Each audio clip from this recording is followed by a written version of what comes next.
This past week, the government is taking steps to reinstate the Common External Tariff, CET, among many reasons to avoid lawsuits. But what would this mean for customers? Jason Davis spoke to senior customs representative Silva to find out. The government has outlined plans to reinstate the Common External Tariff later this year, and according to Comptroller of Customs Kennedy Silva, this would have specific impacts on consumers and their choices in the supermarkets.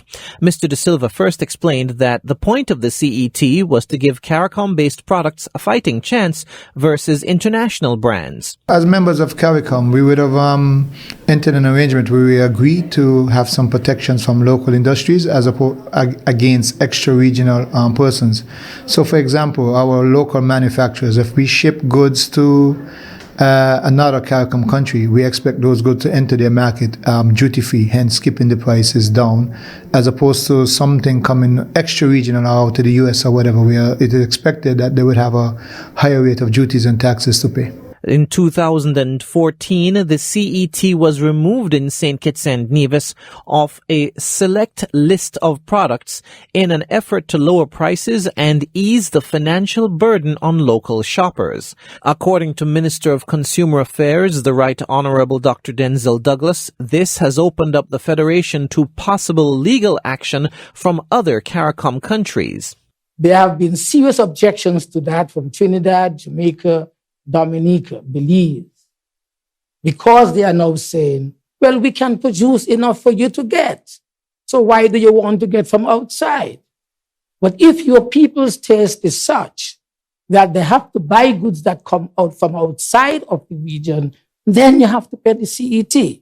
And so the Common External Tariff has now been agreed to be applied because we have been threatened to be taken to the Caribbean Court of Justice, where we can be charged millions of dollars.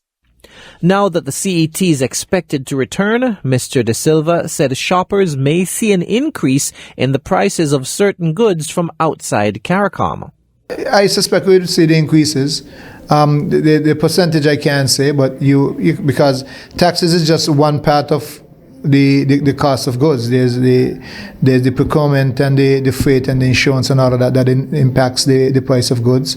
So, for example, even if you lower the goods and the price increase from your wholesaler point of view, there's nothing the government could do about that. That's an automatic price increase.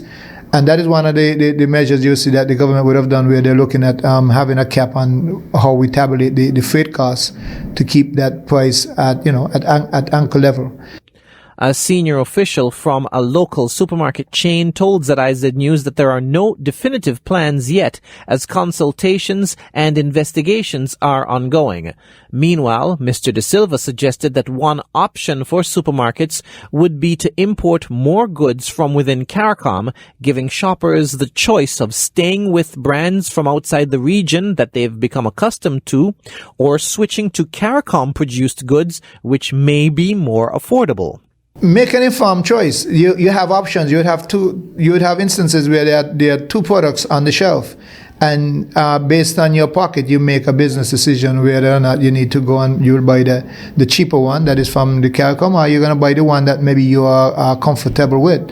The CET is not expected to be implemented for a few more months, but in the meantime, the government will be launching a public awareness initiative to inform the public about what steps will be taken going forward. Jason Davis for ZIZ News.